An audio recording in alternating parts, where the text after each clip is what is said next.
The call came on a Friday afternoon, right when the rain started tapping against the window beside my desk at the public library. I was cataloging a stack of donated books, half listening to the soft hum of fluorescent lights above me, when my phone buzzed. Unknown number, local area code. Normally, I wouldn't have answered. I get plenty of robocalls, political surveys, even someone asking if I wanted to refinance my non-existent mortgage. But something, call it instinct, or just a strange tug in my chest, made me pick it up. "Hello, this is Claire. Is this Claire Morgan?" a gravelly male voice asked. "Yes.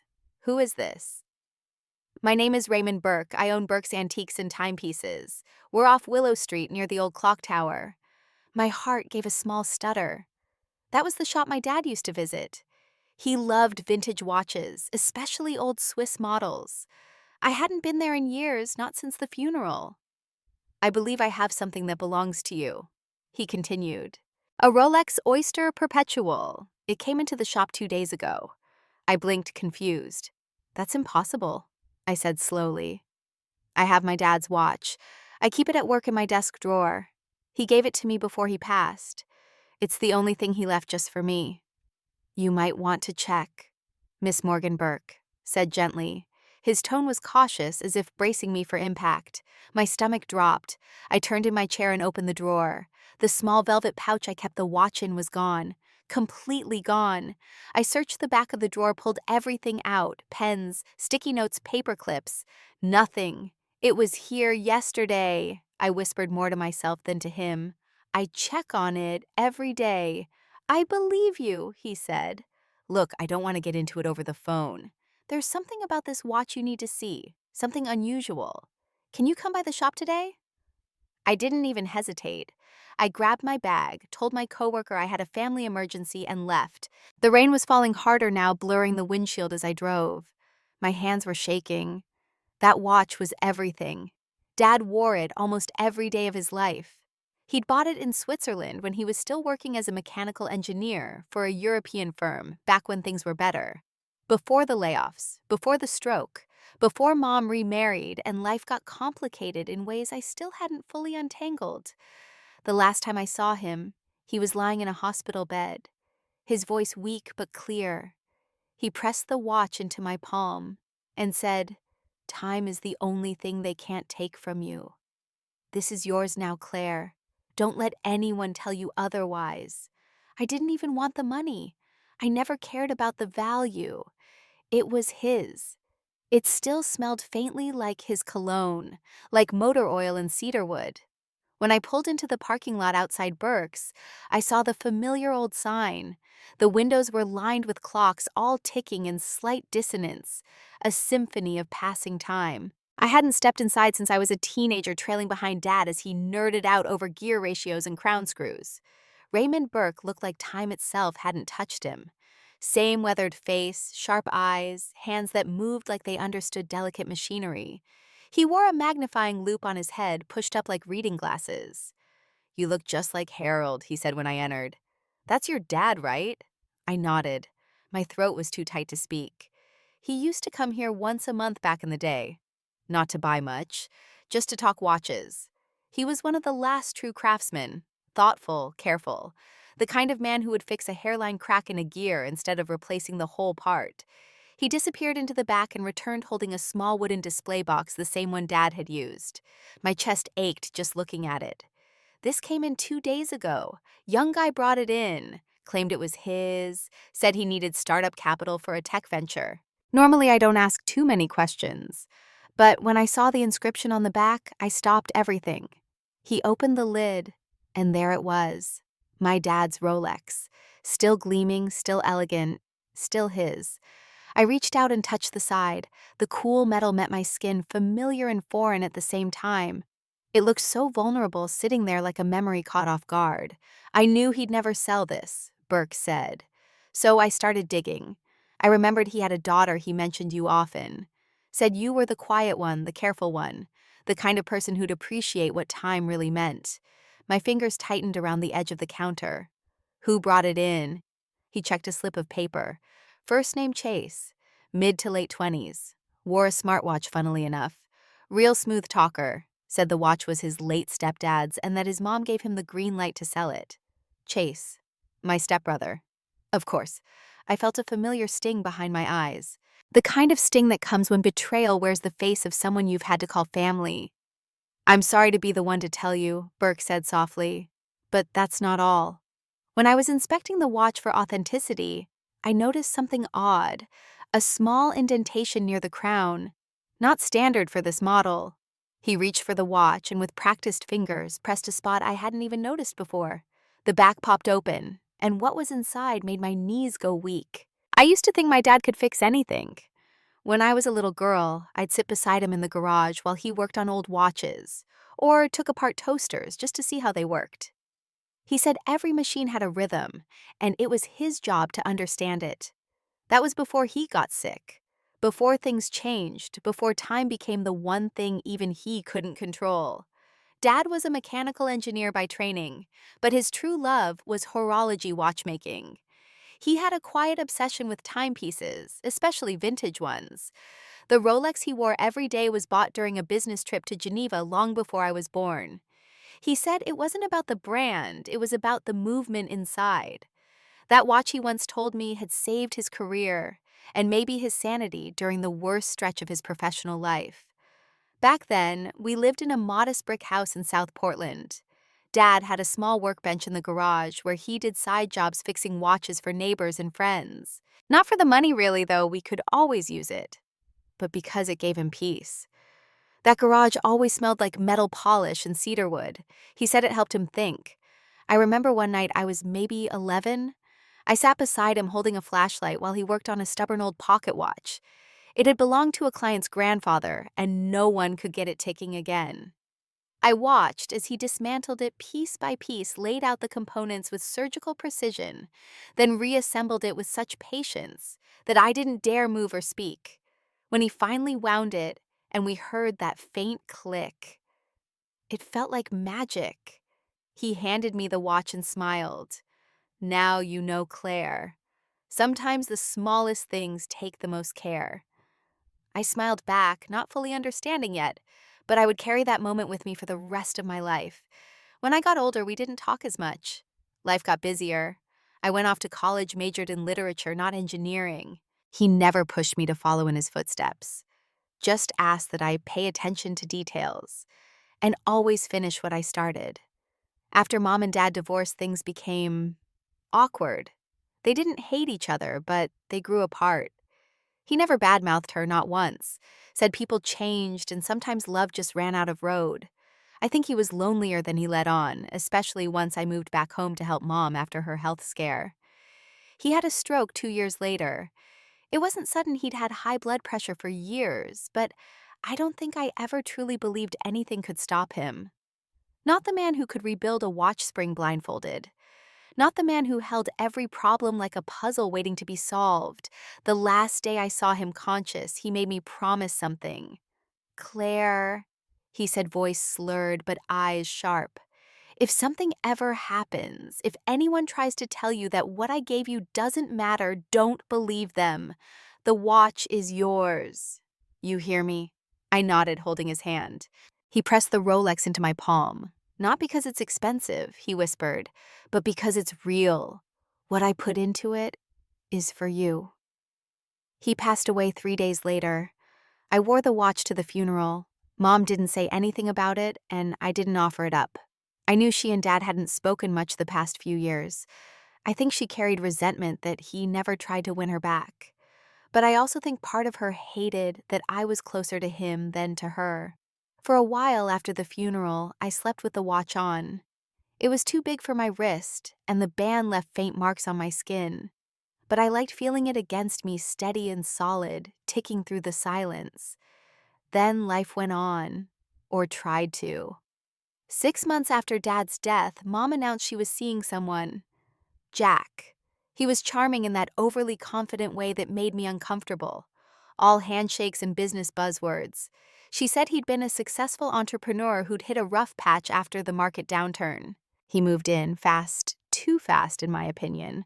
But Mom seemed happy for the first time in years, so I bit my tongue.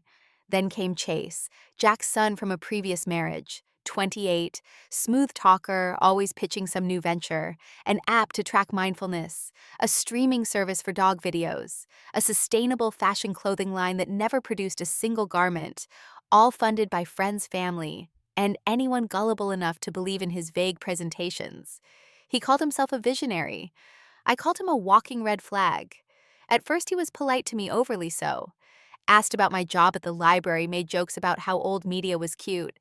But he never listened when I spoke. Everything was an opportunity for him to pivot the conversation back to himself. I kept my distance. I didn't want to be cruel, but I also didn't want to pretend we had anything in common.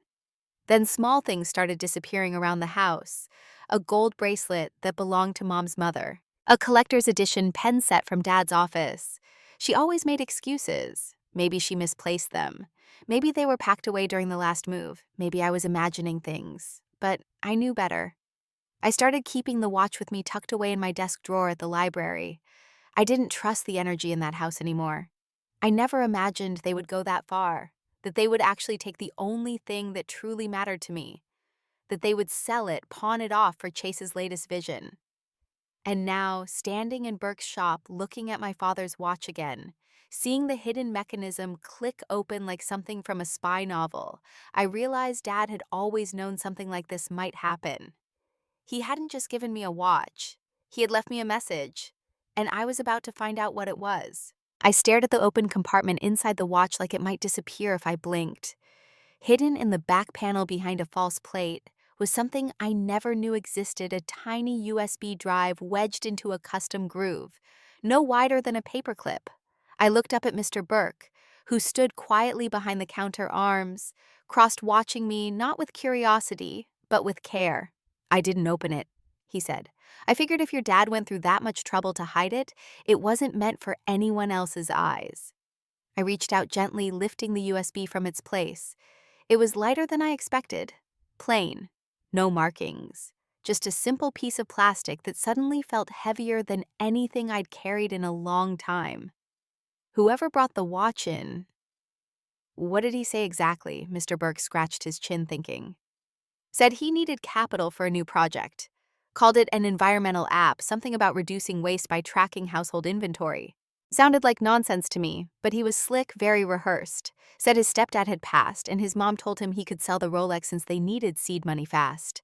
My stomach turned. That's not just a lie. That's a betrayal. He nodded slowly. I've seen a lot of things in this business.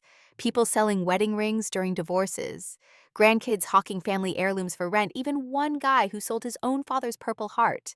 But this didn't sit right. I tightened my fingers around the USB. He didn't try to negotiate. Not once. Just wanted cash fast. I offered $8,000. He didn't even flinch. Signed the intake sheet like he'd done it before.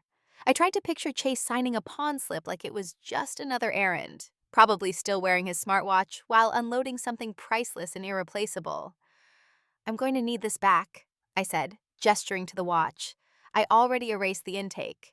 "Technically, the transaction never happened," Mr. Burke said. "And for what it's worth, your dad once helped me out of a jam. Years ago, my roof was leaking and I couldn't afford a real contractor. He did the job himself, wouldn't even take full pay. Said time was more important than money. Guess he meant that in more ways than one." "Thank you," I whispered, not trusting my voice. "Just promise me one thing," he added, handing me the box with the watch inside. "Don't let them get away with it. Your dad wouldn't have wanted that." I nodded and walked out into the rain. At home, I waited until I was alone in my bedroom to plug the USB into my laptop. The folder on it was labeled CM Only. Inside were 3 files. One was a PDF document titled patentregistration.pdf. The second was a scanned image of a signed letter with my dad's handwriting. The third was a video file. I opened the letter first. "Claire, if you're reading this, it means the watch was tampered with. That also means someone tried to take what's not theirs. I built this compartment after the diagnosis. I had time, no pun intended, to prepare. What's inside the drive is my unfinished work. Something I believe can still matter. The design you'll find is a mechanism I developed years ago but never published. It's functional, elegant, and revolutionary in its own small way. I filed for the patent in your name. The confirmation is in this folder. You don't owe anyone anything, Claire. Not your mother, not Jack. Certainly not Chase. This is yours. Use it if you want to. Sell it, build it, or forget it. Just know I left it for you because I trust you to choose wisely. Love, Dad. I wiped my eyes and opened the PDF. It was exactly as he said, a full patent application in my name, dated 9 months before he died. The design was for a micro-adjustable timing regulator, something he used to talk about during dinner when I was younger, always sketching on napkins. Then I opened the video. Dad sat at his workbench, the one in the garage with tools spread out behind him. He looked older, thinner. The illness had already started to show, but his voice was strong. Hi, Claire. I'm not much for speeches, but I figured you'd want to see this from me, not some lawyer or dusty letter. He smiled a little. I know this family situation has been tough. Your mother, well, she makes choices based on what she hopes people might become, not what they've actually done. And Jack, well, I don't need to say much there. But you, I've never doubted you. Not once. He paused, leaning forward. I left this piece of me because I wanted you to have more than a memory. I wanted you to have a future one that you could build on your terms. Maybe you'll never use the design. Maybe you'll look at it once and decide it's not for you. That's okay. What matters is that you know I saw you, I respected you, and I believed in you. He looked away for a second like he was holding something back. Then he nodded once, almost to himself. Don't let anyone take your time, Claire. It's the only thing you truly own. That watch, it's not just a keepsake. It's proof that someone once knew your worth before you even did. The screen faded to black. I sat there for a long time. Outside, the rain kept falling. Inside, everything had changed. This wasn't just about a stolen watch anymore. It was about something deeper, a theft of legacy, a betrayal of trust, and now a responsibility I hadn't expected but couldn't ignore. I unplugged the USB, tucked it back into the hidden compartment, and slid the watch onto my wrist. Time, Dad had said, is the only thing they can't take from you. But they'd tried, and now it was time to take something back. I drove home in silence, the watch warm on my wrist, its weight suddenly different. Not just memory now, but proof inheritance armor. My hands gripped the steering wheel tightly as I turned onto our street.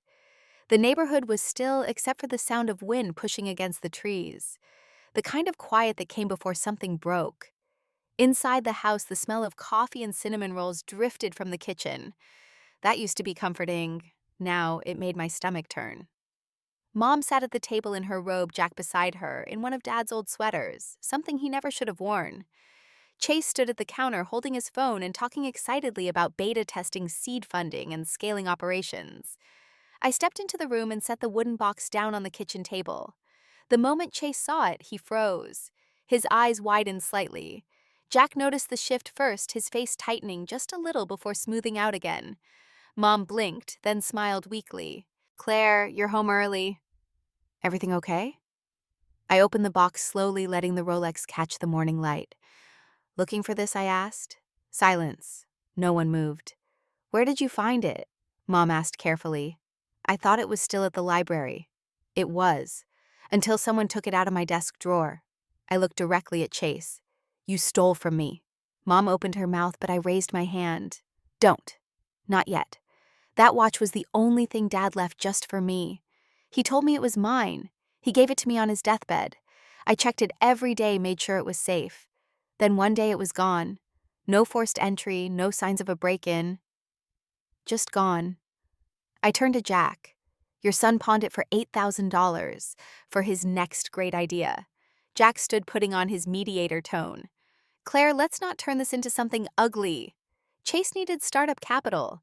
It's not like he sold it to a stranger on the street. He took it to a reputable dealer. You mean he passed off someone else's property as his own, I said. That's not business, Jack. That's theft. It was just a watch, Chase said, rolling his eyes. And Mom said it would be okay. I spun toward her. Did you? Mom swallowed hard. Her voice faltered. I thought, maybe. Your father wouldn't have minded. You weren't doing anything with it, it was just sitting there. It was mine, I said evenly, and I was doing something with it. I was honoring him by keeping it safe. He didn't leave me stocks or real estate or trust funds. He left me that. I looked back at Chase. You didn't ask. You didn't even tell me. You just took. Chase shifted uncomfortably. I was going to pay you back, he muttered. Once the funding came through, I'm sure I said, like your dog video service or your smart compost bin, or that podcast about conscious capitalism that never had a single episode. Jack stepped forward again, this time more stern. You're overreacting. We're family. Families help each other. Really, I asked. Because I don't recall Chase offering to help cover Mom's medical bills. Or the mortgage I paid for 3 months straight when you lost your consulting gig. That's different, Mom snapped. Chase is trying to build something. You just sit behind a desk and shelve books. There it was, the thing she'd never said out loud. To her, Chase was potential. I was practicality. He was ambition. I was routine. Therefore, he deserved more, even if it had to be taken from me. I stepped back and let the silence settle between us. Dad knew this might happen, I said finally. That's why he hid something inside the watch. Something important. Something he left for me alone. I opened the secret compartment and held up the USB. You didn't just steal a watch. You nearly destroyed his legacy. And I'm not going to let that slide. Mom's face went pale. Claire, no. I'm not interested in apologies or justifications. I'm going to get a lawyer. You're going to return the money. All of it. Or you'll be dealing with more than just me. Chase looked panicked now. Come on, Claire, don't be dramatic. I smiled without warmth. No drama. Just consequences. I took the box turned and walked out. And for the first time in a long while, I felt like I was finally stepping back into my own life. That night I couldn't sleep. The house was quiet, but not peaceful. The kind of quiet that hums with the residue of things unsaid. I lay on my bed, the watch resting on the nightstand beside me, USB back in its hidden compartment, as if guarding its secrets even in sleep. Eventually, I got up and opened my laptop again. I needed to look at everything closer this time. There was more in the USB than I'd realized. Beyond the patent and the video, there was a folder labeled Simply Blueprints. Inside were dozens of sketches, diagrams, and digital renderings. Mechanical concepts, formulas, detailed notes. My father's handwriting in the margins, clear and neat, like he was explaining every piece to someone who might someday need to finish what he started. I recognized his favorite phrases. Symmetry governs trust. Friction is always a cost, gears don't lie. It was all there. Years of work. I opened the PDF titled TR7 Design Final. That was the name of his dream project. I remembered it vaguely. He had mentioned it years ago, back when I was in high school. He said he was developing a true real-time adjustment mechanism, a micro-regulator that could keep time more precisely than anything on the market, even in varying temperatures or under stress. Back then, I didn't understand much of the science behind it, but now even I could see what he had built. And the kicker, the patent approval had gone through. In my name. I found the certificate next, stamped, signed, and dated. 9 months before he died, he had legally registered the design under my name as inventor and sole beneficiary. I cross-checked the patent number online. It was real. The value of something like this I didn't know for sure, but even I could guess. Watchmakers across the world spent fortunes trying to reduce mechanical drift. If this worked the way he claimed, it wasn't just a novelty. It was innovation, something that could redefine mechanical timekeeping. If not in mass consumer markets, then definitely in luxury horology circles. He left me more than a watch. He left me an idea, a working idea, one with his precision and discipline woven into every line and curve. My chest tightened with something more than grief. It was pride, awe, and a touch of fear. Because now the question wasn't just, what did Dad leave me? It was, what do I do with it? I closed the folder and opened the video one more time. I needed to hear his voice again. He was wearing his old gray sweater. The lighting was soft, late afternoon sun, slanting in through the window of the garage. The camera was shaky, probably set on a workbench. but his eyes looked directly into mine. "I don't know if this will ever matter to anyone but you," he said, "but that's okay. It matters to me. And if it matters to you, then we're good." He leaned forward. "Don't let people talk you out of believing in what you know to be true. You've always been quiet, Claire, but that's never meant you weren't strong. You're stronger than I ever was." He smiled soft and lopsided like he knew exactly the moment I'd cry. "If this design ever sees the light of day, I want it to carry your name, because you are my legacy, not the blueprint, not the mechanism, you. And if the wrong people ever get their hands on it, they'll ruin it, twist it into something else. So be careful who you trust. Use it or don't. That choice is yours. But whatever you decide, know this time is the only thing worth guarding." The screen faded to black again. I wiped my eyes and sat back, letting the words settle. This wasn't just about family betrayal anymore. It was about restoring something that had been taken, reclaiming what was mine. The next morning, I made 3 calls. The first was to my father's old friend and colleague, Daniel Keene, who now worked with a boutique watchmaker in Vermont. He had attended Dad's funeral, but we hadn't spoken since. When I told him about the TR7 and the patent, there was a long pause. "He actually did it?" Keene asked quietly. "He did. And he left it for me." Daniel's voice broke into a low laugh. "That's Harold, all right. Always 4 steps ahead." He offered to review the design and give me a professional assessment. The second call was to an IP attorney recommended by the library director's husband. She specialized in patent law and intellectual property valuation. Her name was Maria Henson, and she had the kind of calm, confident voice that made you feel safe, even when the world was shifting beneath your feet. After a preliminary review of the files, she told me 2 things. 1, yes, the patent was solid. 2, it was likely worth a lot more than I realized. "If the mechanism performs as described, it's a licensing dream," Maria said. "And because the paperwork's already clean and assigned to you, you hold all the cards." The third call, a locksmith. I needed to change the locks at the house. That evening when Mom returned home from a shopping trip and found herself locked out, she called me 3 times before I picked up. "Claire, what is going on?" I kept my tone calm. "Until further notice, you and Jack are no longer welcome in the house. Your name isn't on the deed, and I've filed a report regarding the stolen property. The police will follow up. You can't be serious over a watch." "It's not just a watch," I said. "It's everything Dad left me. And you gave it away without even asking. To someone who's done nothing but take." There was a long silence on the line. "You've changed, Claire." "No, I've just stopped apologizing." I hung up. Later that night, I moved the USB to a small safe and backed up everything on 2 encrypted drives. I labeled one for Claire and locked it away. Then I went out to the garage. The workbench was still there, though most of Dad's tools had been boxed up and shoved into storage after Jack moved in. I pulled them out, dusted them off, and laid them out just as Dad used to.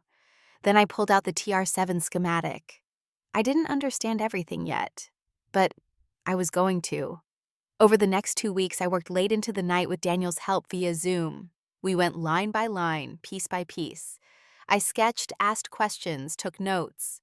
I was learning not just about the design, but about my father.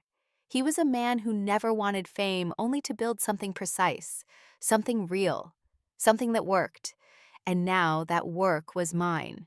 On the 15th day, Daniel emailed me a formal letter of interest. His company wanted to license the TR7 with full rights under my name, a deal that could bring in low 6 figures in the first year alone. But that wasn't what made me say yes. It was the fact that in the fine print of their proposal, they included a line that read, "All public references to the design will cite the Morgan Regulator, based on the work of Harold and Claire Morgan."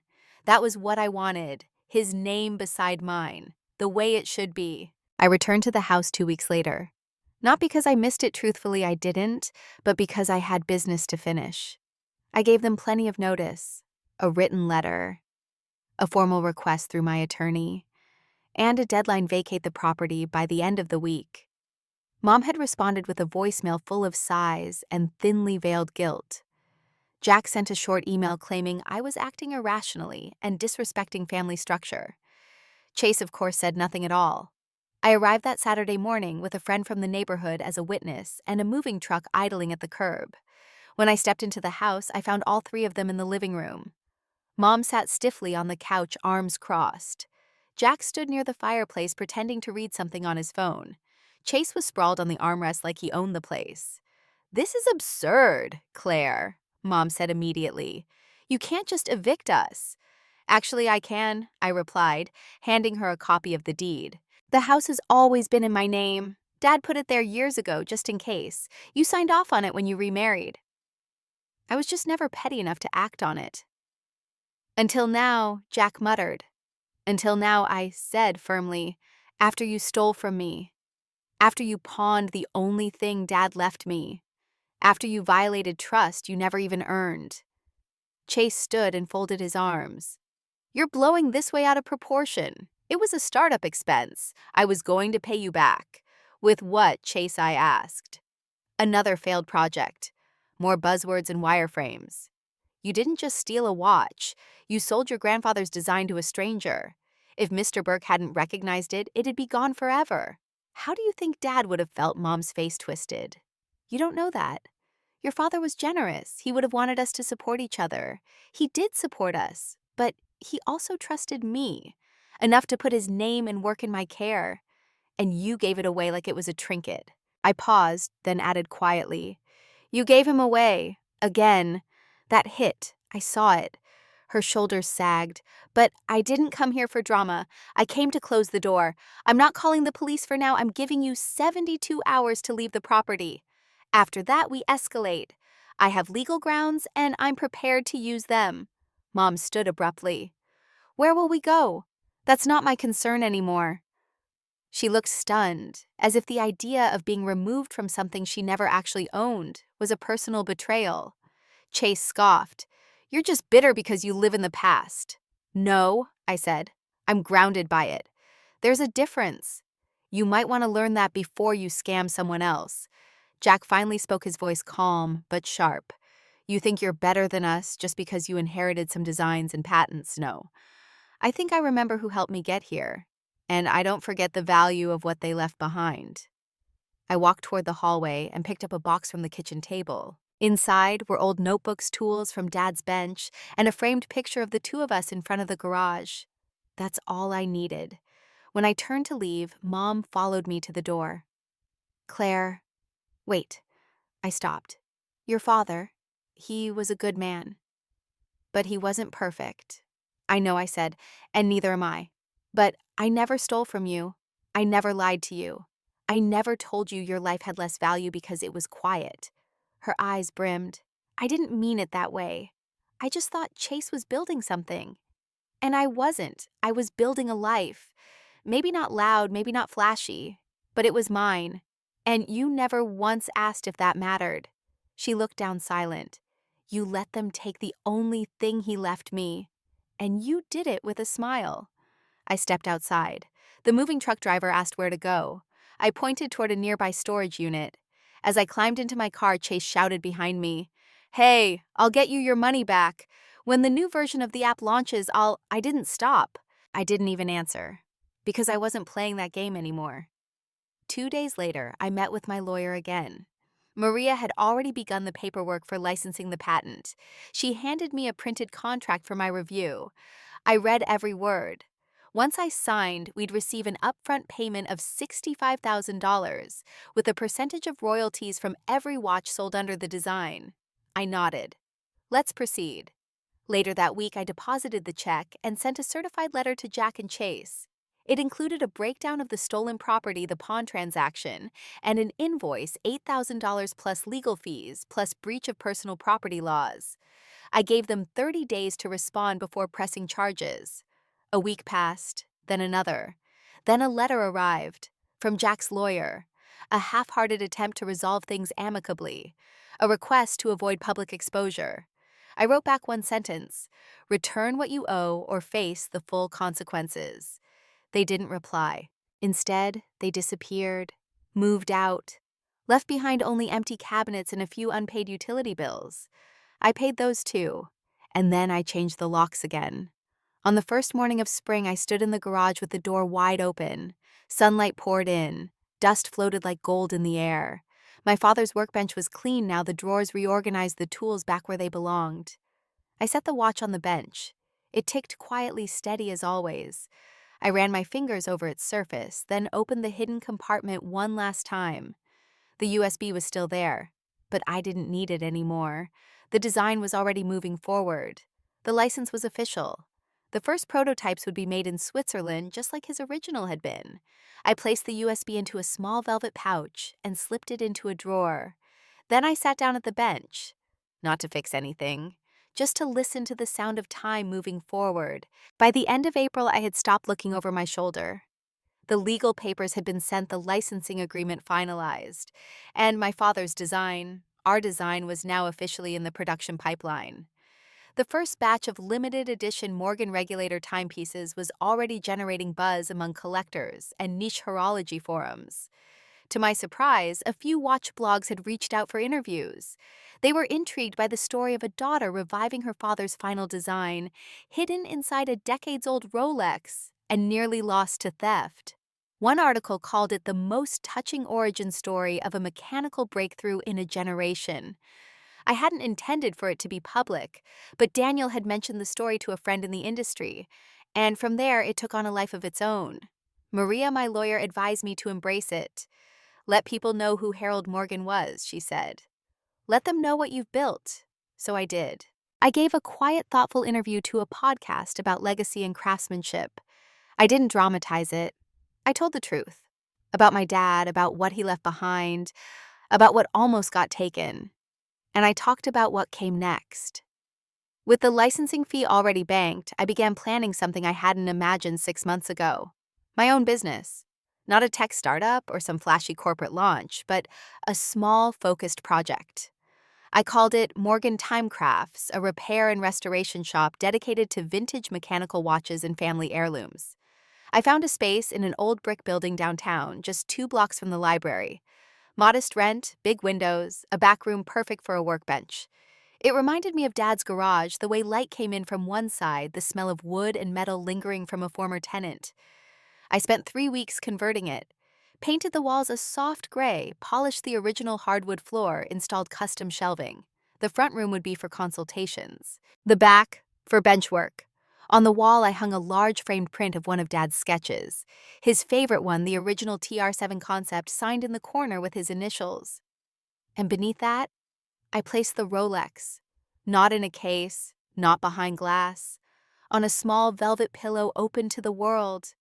Because this story wasn't just about preservation. It was about presence. The legal side hadn't been as complicated as I feared, thanks to Maria. Once the licensing agreement was in place, we revisited the pending civil case against Jack and Chase. They had failed to respond within the required time frame. Their attorney had attempted to delay further proceedings, citing financial hardship, but Maria pushed forward. Within 30 days, a judgment was issued in my favor. They were now legally required to repay the full value of the pawned watch, plus a percentage in damages and legal fees. Altogether, it came to just under $13,000. They didn't fight it. Instead, a check arrived in the mail 3 weeks later. No letter, no explanation. Just a cold envelope and a return address I didn't recognize. I deposited it without hesitation. Maria asked if I wanted to pursue criminal charges. I declined. Not because they didn't deserve it, but because I was done giving them space in my head. They had already taken too much time from me. Now, I was taking it back. Morgan Timecrafts opened quietly. No ribbon-cutting ceremony, no big press release, just a simple sign in the window and a soft launch email to friends in the community. But word spread faster than I expected. People brought in pocket watches from their great-grandfather's wedding gifts that had stopped ticking World War II relics with names engraved inside. Some just wanted a cleaning. Others just wanted to talk. I listened, and I worked. Every time I opened the back of a watch, I felt a little closer to Dad, like we were still building something together piece by piece. A few weeks in, I received a handwritten letter from an older woman named Lorraine. Her husband had recently passed, and she had found a broken old wristwatch in his sock drawer. She didn't know its origin, only that it had initials on the back, and didn't seem to work anymore. She wrote, "I'm not sure if it matters, but it felt like something he kept for a reason. If you can fix it, I'd be grateful." I invited her in. We sat over tea while I examined the watch. It wasn't valuable by market standards, but the internal movement was beautifully built, crafted with care. I restored it in 2 days. When I handed it back, she cried. "He never threw anything away," she said. "I think he was saving it for our anniversary. He always said time was the one thing we didn't have enough of." I smiled gently. "Then maybe it's time to wear it again." That night, I locked up the shop and stood by the window looking out at the quiet street. The lights from passing cars reflected off the glass, faint and flickering. The Rolex sat on the counter, ticking softly. I opened the back one more time, looked at the hidden compartment, now empty. Not because it had lost its meaning, but because I didn't need to hide anything anymore. This was my life now, not stolen, not borrowed, built, and ticking forward.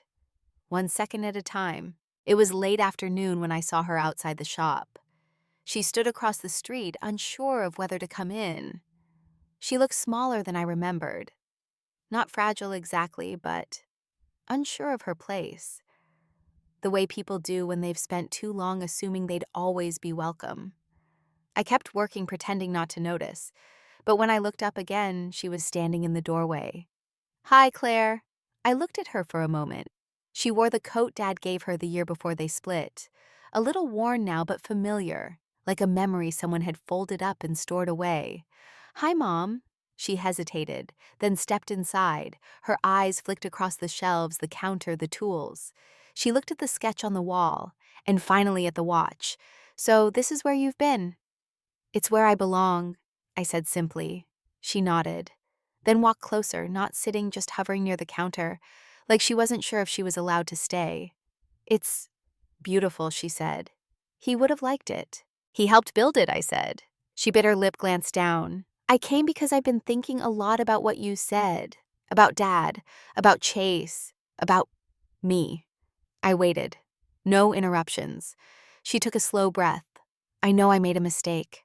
I let things happen that I shouldn't have. I wanted to believe in Chase. I wanted to believe that if I gave him enough chances, he'd find something that stuck, that he'd become someone we could all be proud of."